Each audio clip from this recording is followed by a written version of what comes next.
This is Matt for Boxing Social in association with Empire Fight Store. Delighted to be joined by Reece Mould. Reece, normally see you down at the gym. You're here today, GMB Sports event here in Sheffield. You've got a main event against Hamed Ghaz, undefeated guy who's ready to take your spot really. How are you feeling coming into this? You ready? Yeah, I'm very ready. I'm very confident, not overconfident. I've put a bit of pressure on myself and stuff, but we know what to do and we're ready for the job. Now, apparently you two have sparred before. Have you seen anything in them spars that you know that that you'd be able to get the better of him if it came down to it? Because I asked him the same question. So, from your point of view, what have you brought away from them? I think I've sparred him once, and I didn't even know until someone reminded me of that. I think it was about 4 or 5 years ago. From what I can remember, there was nothing in it. I'm not going to say he beat me or I beat him or this, that, or that. From what I can remember, there was nothing in the spar. But if you look at me 4 or 5 years ago, I used to walk around at 9.5 stone, and I held my own. Nowadays, I'm not going to say on camera what I walk around at, but I'm a lot bigger on what I get in the ring at. And if he wants to go off any of that, then more for him. Like I say, you've had more of the. I would say you've had more of the limelight over the years. You had your big fight on Sky Sports, against Lee Wood, and spoke to him, and he sort of referenced that and says that you haven't been the same since it. What do you make of them comments? He says you've not been the same since the loss to Lee Wood. Do you feel that you have been the same? Do you feel that you're improving? Do you feel like you're back where you were, or are you better? Where do you think you're at? He's obviously listening to the people what's around him out there, and they're filling him with vote because.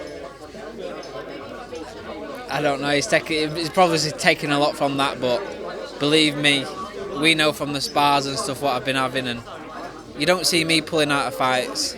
I get cortisone injections and stuff, and I didn't even bring this up in the Leeds fight and in the Lee Wood fight and stuff in my hands, and I never make excuses. I make sure I'm there. My last fight I probably should have pulled out when it was Lee Wood, when it was Hamed Ghaz, but we never. We got in there and did the job. My last performance probably wasn't the best performance, but we got in there and we won against a game opponent who went on to win, someone who's just got signed to Sky Sports in his last fight. So if he wants to fill his ten with false hope, then let him do that.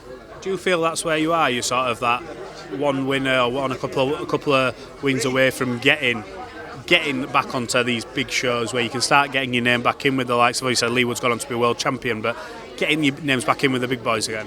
Yeah, this is a must-win fight for me, and I'm glad I've got that pressure on me. Lee Wood had it on the fight with me. It was a must-win fight for him then, and it's a must-win fight for me. I don't want to have to go and rebuild and stuff, and I won't do that. It's a must-win fight. Win this fight, then I'll go on to big things then and get back to where I were a couple of years back. Has anything changed since the Lee Wood defeat? Have you had to change things up in the gym, or was it just an off night? You mentioned their cortisones and things like that, and I know you never even said that before, so you feel like you're making excuses, but has anything changed since? Have you just been like, I've changed a bit up, I've got a different mentality now? Because I think when you're undefeated, you always got that pressure as well as carrying that undefeated status, but we've seen through, look at Maxie Hughes in your gym, 5 defeats, but he's gone on to be IBO world champion. Has your mentality changed at all since that point? No, not at all. I got a little bit pissed off with the sport because I had 3 big fights on the bounce. Well, after the Lee Wood fight, I had a couple of comeback fights. And we had 3 big fights, Commonwealth title fights, the Hamed Ghaz fight and another fight, but all dropped off in the last couple of weeks. And it really got me down, and you've probably seen that in my last performance. Apart from that, nothing, apart from you can either go down about your defeat and how it happened and stuff, or you can pick yourself up and get a boost from that, and that's what I've done. Look what Lee Wood's gone on to achieve. Yeah, incredible. Yeah. And I've already won an English title. I know the pressures of winning titles and stuff. He's never been in with no one in 8 or 9 years. He's been professional longer than me. He's not been in with anyone. Do you think he's got a padded record and it's deceiving when you look at it? Definitely, yeah, and that's no disrespect to Ghaz. But he's got a very padded record.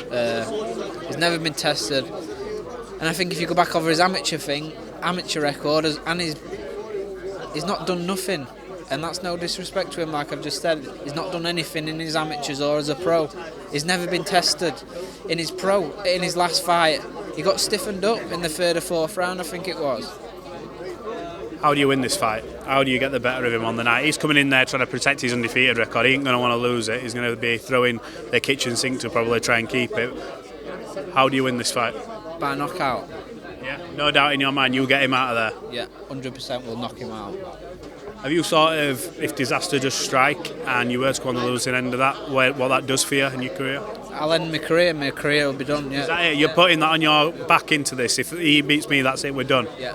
That's how confident I know it's not going to happen, but yeah. Well, look, good luck for the night. We'll have somebody there for it, fingers crossed. Wish you all the best, and I'm sure we'll catch up in the gym probably prior to it anyway. Cheers, mate. Thanks for that.